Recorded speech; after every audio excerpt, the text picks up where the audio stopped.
So welcome back. This is part 2 of our lesson this week.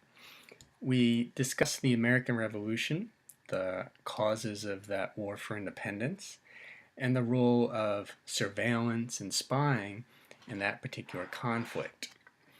Now for the Civil War, you're going to read about a few female spies during the Civil War, and that the book by Karen Abbott will fill in a lot of this. So what I want to do here is just quick set up the Civil War. Many of you may be familiar with this story, at least in part, but it's useful to go over this again. And so toward Civil War, what brought the nation to Civil War? One of the shortcomings of the Constitution that we've discussed, that of course is the foundation of the government, is that it kept slavery.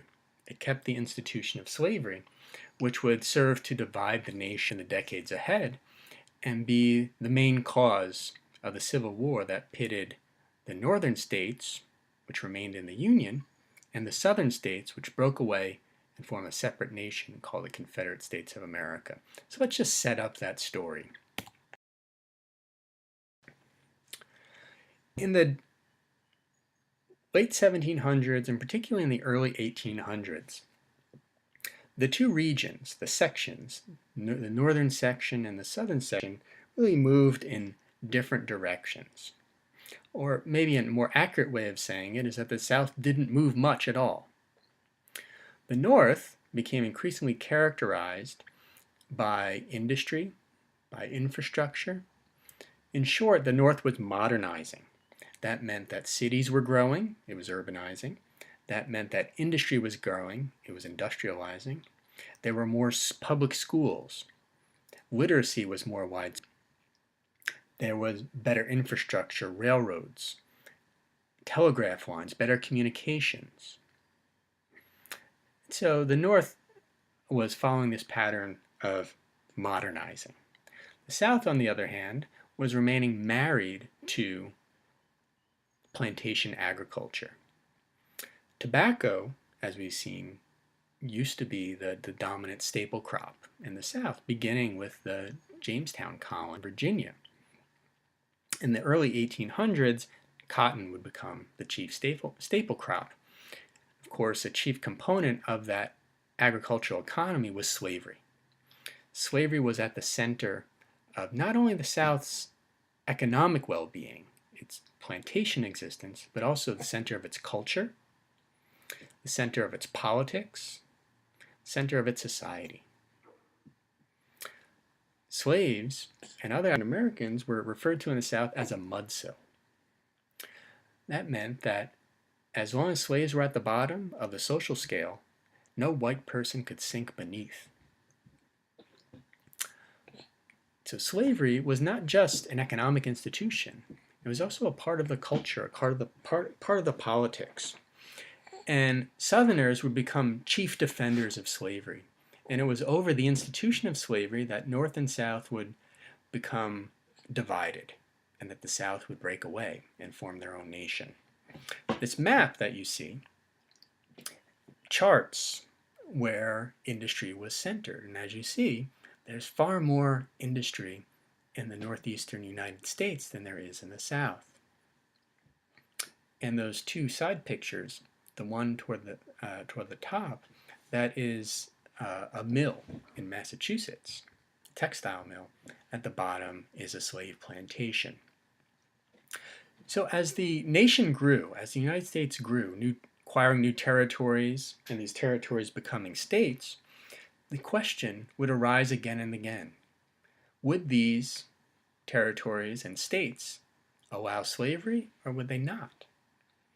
After the Revolution, many states would either immediately end slavery or create a gradual process for the ending of slavery. New York, for example, put in place a gradual emancipation law that ended slavery in 1827.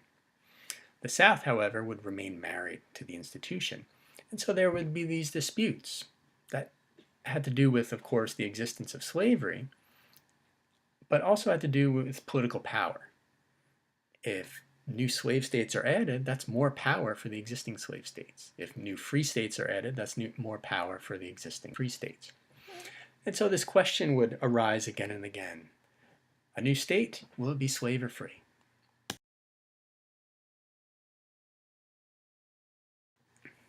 We see this arise in 1890, 1820, when Missouri petitions to be a state. And there are slaves there, and it petitions to join the Union as a slave state. But this would upset the balance and alienate Northerners who do not want to see the addition of another slave state. And so Congress works out a compromise, the Missouri Compromise. Maine, which would also petition to join the Union, would join as a free state, meaning no slavery. Missouri would enter, as Missourians desired, as a slave state. They would maintain a balance, north and south, slave and free.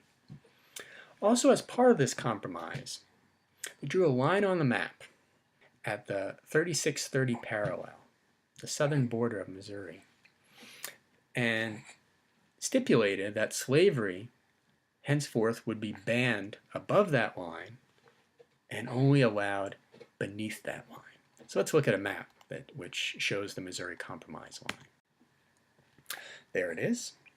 As you see, of course, Missouri and the existing slave states are the exception. Right? There are some slave states that already exist above that line: Virginia, Kentucky, Delaware, of course, Missouri. But for future reference, the idea is that when our Arkansas Territory is organized, Arkansas can be a slave state. But when Michigan Territory is organized, that is going to be free. So above that line, free. Below that line, slave. But that would, of course, would not be the end of it. Compromise would only last so long. So in the late 1820s, and particularly in the 1830s, a concerted effort, an abolition movement, would emerge. And this was an effort to end slavery immediately. Abolitionists believed that slavery was an evil, a sin, a scar on the United States, and believed that it should come to an end. No negotiation, no compensation for slave owners, but rather an immediate end to slavery, abolition. Now this would cause quite a bit of back and forth in political circles, but also among ordinary people. Abolitionist speakers would be lynched, attacked, assaulted, some killed. What you see in this image here is a post office in Charleston, South Carolina in the 1830s, where a crowd descends upon the post office, gathers abolitionist literature, and burns it. This shows the intensification of this North-South rivalry, specifically centered on slavery. This would grow even more tense and more complicated in the following decade, in the 1840s. In 1846-1848, the United States would fight a war with Mexico. This was after the United States had annexed Texas. Texas used to be a part of Mexico, but Texans won their independence from Mexico and petitioned the United States to join the Union as a state. Texas would join the U.S. in 1845, but there was a dispute between the United States and Mexico over Texas's southern border, where exactly Texas would end, and that would lead to a war between Mexico and the U.S. And through this war, the United States would acquire a vast new territory. Again, raising this question, will this be slave territory? Will it be free? These are the lands acquired, the so-called Mexican cession, acquired in the settlement of the war with Mexico, the Treaty of Guadalupe Hidalgo. You see that territory in red there.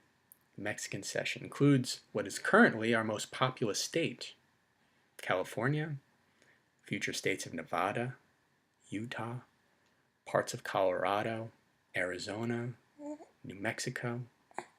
Texas had already been acquired. And Texas was a slave state. And as you see, a vast territory. So a new big slave state was added. But what about these other new territories? What are they going to be? Slave or free?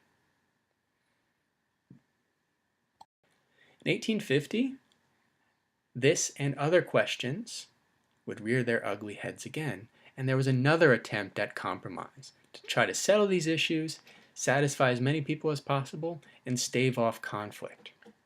This is the Compromise of 1850. As part of this compromise, California would be admitted as a free state that year in 1850. This, of course, California was acquired in the Treaty of Guadalupe Hidalgo. Utah and New Mexico also acquired as part of that treaty.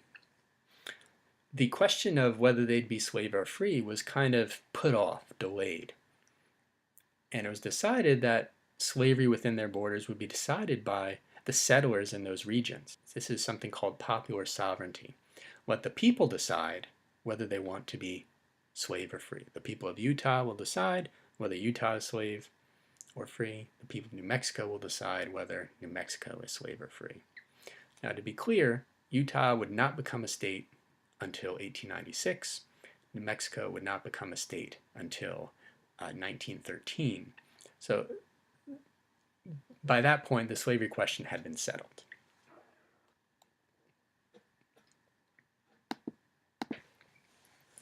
Now, as also part of this compromise, Texas had been seeking to expand its borders to land that would eventually become part of the territory and state of New Mexico. But Texas was a slave state, and some Northerners, abolitionists, opponents of slavery objected to this. And so Texas gave up those claims in exchange for the U.S. paying $10 million in the state's debt. Texas avoided debt. In a brief time, it was an independent nation. It had fought a war separating itself from Mexico. As part of this compromise, the slave trade was ended in Washington, D.C. Yes, slaves were traded in the nation's capital. That ended as part of this compromise of 1850. So as we see so far, it's like each side, the pro-slavery side, the anti-slavery side, is supposed to be getting something. California is a free state to appease the anti-slavery people. Utah and New Mexico, that's kind of putting off the question of slavery in those places. And by the time slavery is decided there, then slavery had been decided for the whole country. And it no longer existed. Texas gives up its lands claims, which would have expanded a massive slave state. And then the U.S., Texas got money out of the deal. And the slave trade in Washington, D.C., looking at these and saying, hey, the pro-slavery people aren't getting much. Well, they would get something they had been demanding for some time, and that is a stronger Fugitive Slave Act. Especially since the rise of the abolitionist movement, the number of slaves fleeing from their plantations, fleeing from their masters and overseers, had grown. Especially with the emergence of something called the Underground Railroad, which was a secret network of opponents of slavery who would hide escaped slaves and help them find safe passage to free states or into Canada or even across the Atlantic. So slave owners were looking for a law that would offer them some kind of compensation, or at least a return of what they considered their property. Of course, their property of people, slaves. So the slaves put into effect. And this created a new position, a federal commissioner whose job was to evaluate claims of that an escaped slave belonged to a particular master. And so slave catchers would swarm into the north, into free states, looking for potential fugitives, bring them before this commissioner. The escaped slave had no right to counsel, no right to a jury. It was up to this commissioner. Only the one seeking the slave can provide evidence. As you see, this is an unfair system. And in fact, those commissioners would receive twice as much money if they returned a slave to the master than if they set them free. $10 versus $5. So there are a lot of incentives in place to return slaves to their masters. And so free states, we're in an uproar over this. It seems as if slavery was infiltrating their borders as well. So the compromise, far from serving as a compromise, far from settling these issues, actually made things worse, especially because of the Fugitive Slave Act. Things would get even worse in the years ahead. 4 years later, there was another attempt at compromise, the Kansas-Nebraska Act of 1854. Kansas-Nebraska were territories above the Missouri Compromise line. Of course, if you can picture a map, hopefully you know where Kansas and Nebraska are on the map, in the Midwest and northern part of the country. Well, these were territories not yet organized into states, and so the question remains again, slave or free? The man there, that is Democratic Senator Stephen Douglas from the state of Illinois. He's famous for defeating Abraham Lincoln for that Senate seat. He proposes the Kansas-Nebraska Act.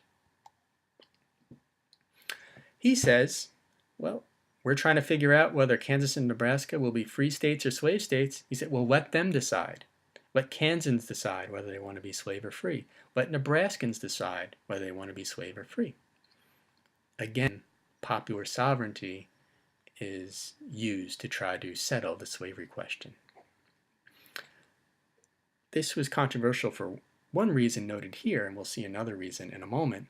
This would repeal the Missouri Compromise. Kansas and Nebraska were above the Missouri Compromise line, which meant that if voters in Kansas picked slavery, it means the Missouri Compromise line would be null and void. But this act passes with Southern support. It would lead to something called bleeding Kansas. Anti-slavery agents and pro-slavery migrants would rush into Kansas. They would try to influence the vote. Opponents of slavery try to influence the fate of Kansas, ensure that it becomes a free state, while pro-slavery migrants from neighboring Missouri would rush into Kansas to try to ensure that it becomes a slave state. So this is the problem with popular sovereignty, that there is this attempt to manipulate the vote. And these political efforts turn bloody, turn violent, hence the name Bleeding Kansas. This is kind of like, in Kansas, there's a mini civil war before the actual civil war breaks out in 1861. Further exacerbating tensions be something that happens at the end of the decade in 1859. John Brown, he's the bearded man in that picture there.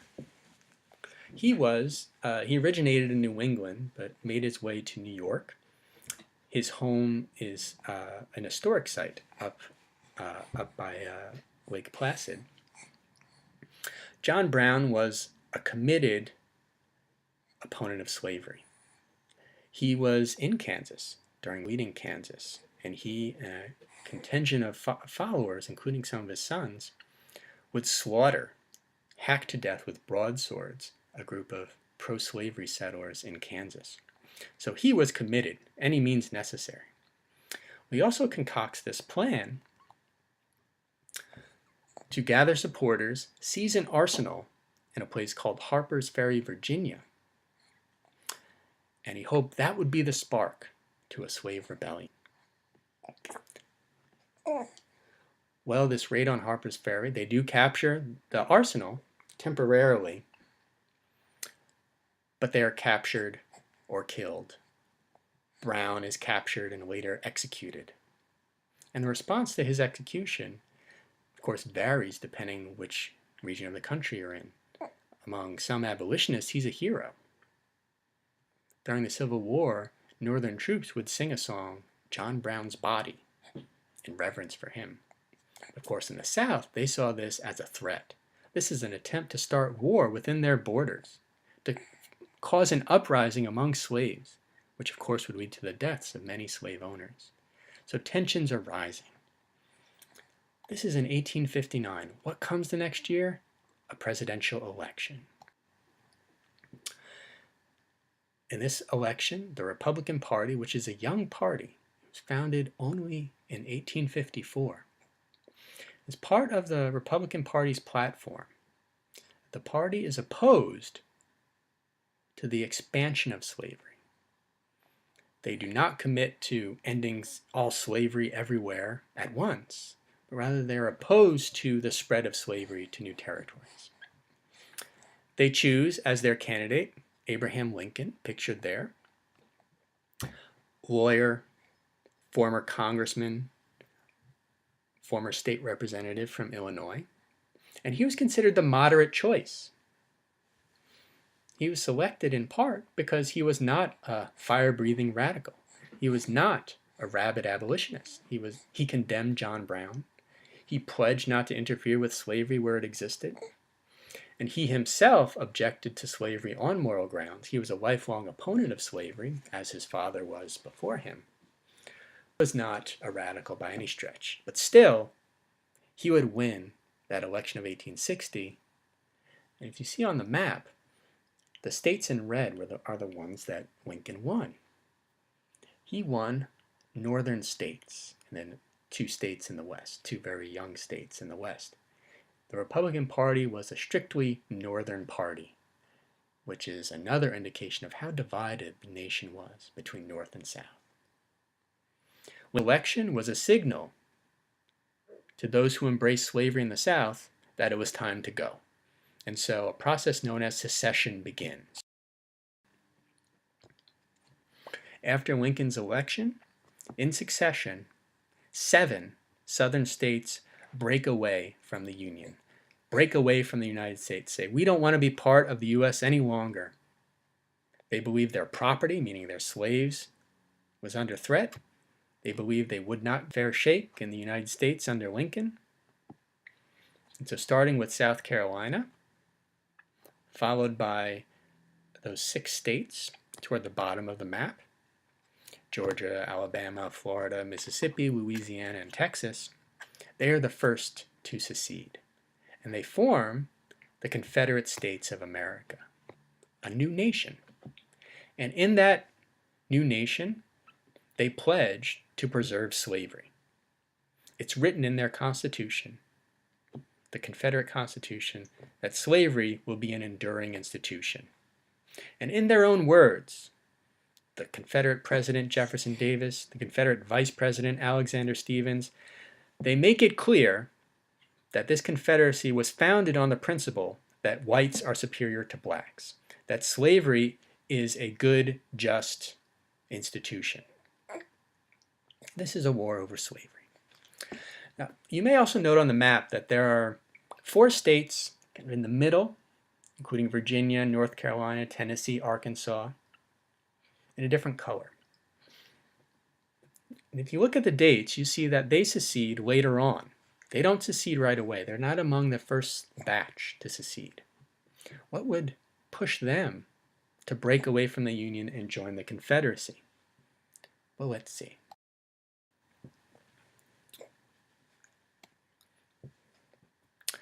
When shots are fired at Fort Sumter, that's what pushes those other 4 states out of the Union.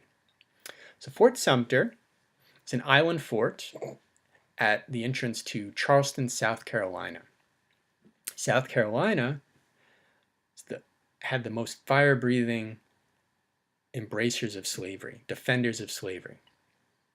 And of course, South Carolina was the first state to secede, saying, we've had this, we're going to start our own country with slavery at its center. However, these states say, we're no longer part of the United States, but contained within these states are bases, arsenals, that are possessions of the federal government, paid for by federal taxes, paid for by all the people in New York, Massachusetts. So this is a a dilemma for President Lincoln.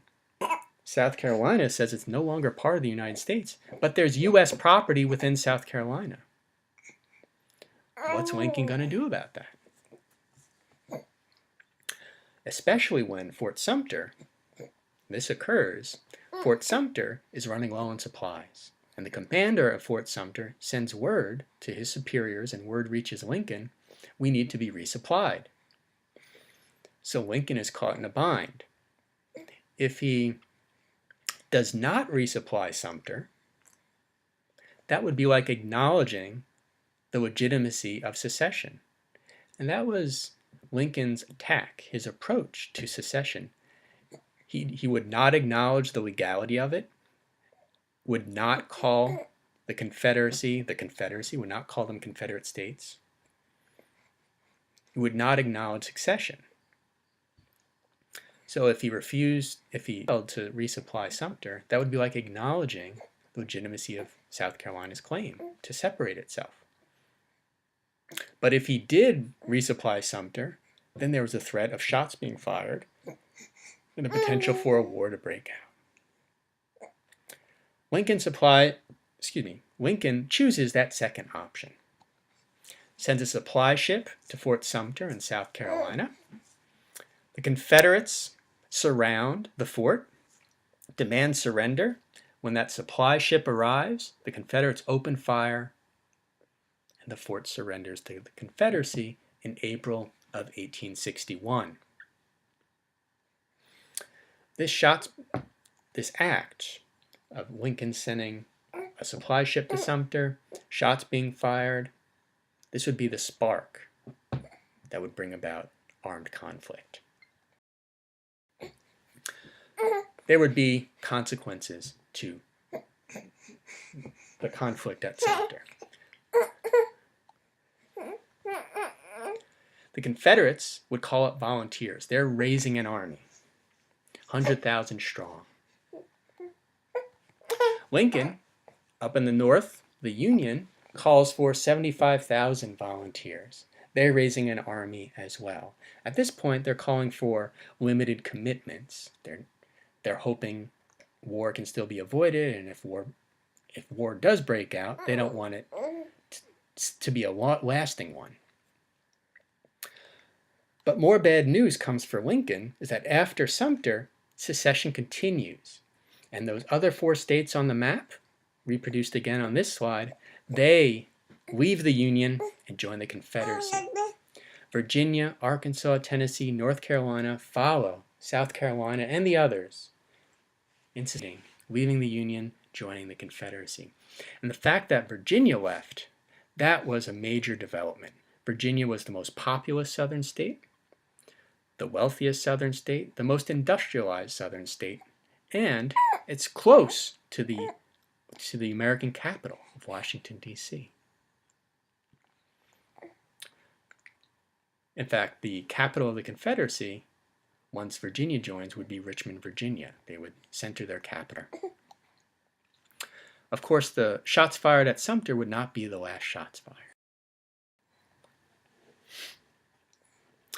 There's hope, as I said, of a short war, but of course it would not be short. The first major battle would occur in the summer of 1861 in July. The first Battle of Bull Run, also known as the Battle of Manassas. Their wars go by different names in the north and the south. The Union Army is marching toward the Confederate capital of Richmond, Virginia, when they meet a contingent of Confederate troops near the city of Manassas. The Confederates win. The Union retreats. And there are picnickers on hillsides watching this, thinking, wow, this will be a really keen battle. And both sides are hoping, we'll all come to our senses, this will be a short war. Of course, the war would not end until 1865. So the war has begun pitting countrymen against countrymen and countrywomen against countrywomen. As you've been reading, and I hope you've gotten a head start on Karen Abbott's book, I've been reading about women's role in the Civil War. And it wasn't just as nurses, it wasn't just as uh, women keeping the home front fires burning. No, they're actually active participants in prosecuting this conflict, as you'll see. You've been reading about Rose O'Neal Greenhow and Belle Boyd, two women who spied for the Confederacy. Been reading about Emma Edmonds, who disguised herself as a man and fought for the Union Army. It's estimated that some 400 women on both sides did that, dressed as men and fought. Not a spy necessarily, but her story is an interesting one. Then you have Elizabeth Van Lew, a Richmond abolitionist who cultivates close relationships with Confederate luminaries and spies for the Union. So you'd be reading about these women and discussing them, the choices they make, the roles they play in the war, and their participation in spying. What inspired them? What methods do they use? And why do they keep at it? And I'm also curious, one of the questions you'll see is, do you think they were able to do what they did because they were women? Even in some cases get away with some of the things they did because they were women. So that should be an interesting discussion, and I look forward to reading it. Till next time.